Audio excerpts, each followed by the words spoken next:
بسم اللہ الرحمن الرحیم۔ آج ہم نے جو سبق پڑھنا ہے اس میں ہم نے حروف کو زیر کے ساتھ پڑھنا ہے۔ طریقہ کار وہی ہے جو پہلے آپ کو بتایا جا چکا ہے کہ جب زیر کے ساتھ ہم ان کو پڑھیں گے تو معروف انداز میں پڑھیں گے اور بغیر کھینچے بغیر جھٹکا دیے پڑھیں گے۔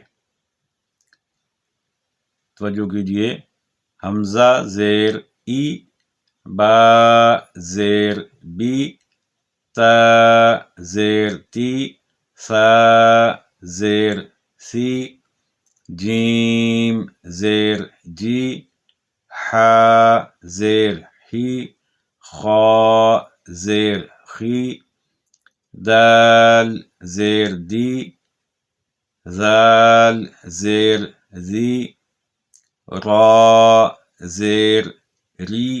اب دیکھیے، را جب میں نے کہا تو چونکہ اوپر زبر لگ کر یہ را بن رہا ہے تو اس کو میں نے پر کر کے پڑھا، لیکن جب نیچے زیر لگا دی پھر اس کو ہم باریک پڑھیں گے۔ پھر توجہ کریں، را زیر ری، اب اس کو باریک کریں گے، ری، زا زیر زی، سین زیر سی، شین زیر شی، صاد زیر صی، ضاد زیر دی، طا زیر طی، ظا زیر ظی، عین زیر عی، غین زیر غی، فا زیر فی،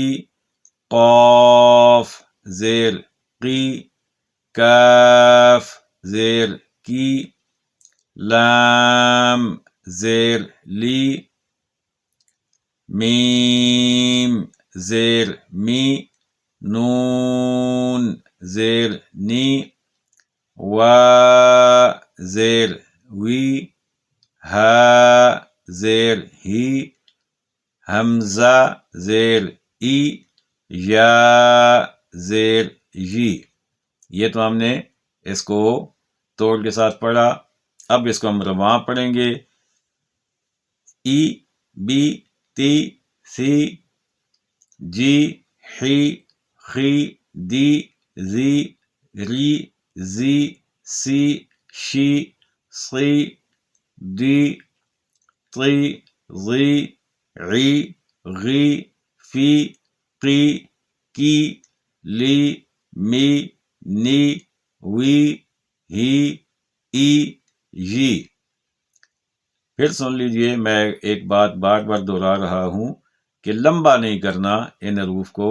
جب ان کے اوپر اکیلی زبر یا اکیلی پیش ہوگی اور جب نیچے صرف زیر ہو یعنی ایک زیر ہوگی تو ان کو لمبا کسی صورت بھی نہیں کریں گے۔